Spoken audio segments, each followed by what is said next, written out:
Welcome to Touch to Click. In this video, I'll show you how to view all desktops on Windows 11 quickly and easily. Now let's get started. Step 1. Click the Task View icon on the taskbar.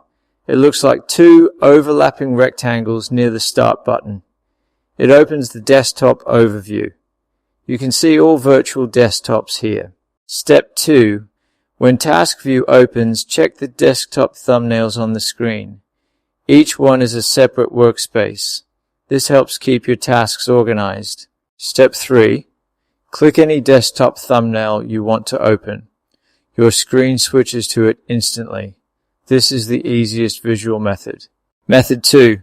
Step 1. Press Windows key plus Ctrl plus left arrow or right arrow. This moves between desktops directly. It's the fastest keyboard shortcut method. Method 3. Step 1. Right-click an empty area on the taskbar. A small menu will appear.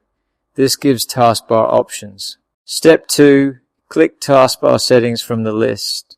The Settings page opens. You can control taskbar icons here. Step 3. Find the Task View toggle and turn it on.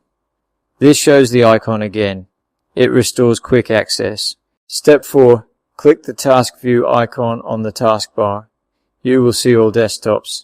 Select any one to open. Thanks for watching, and please subscribe to Touch to Click for more helpful videos.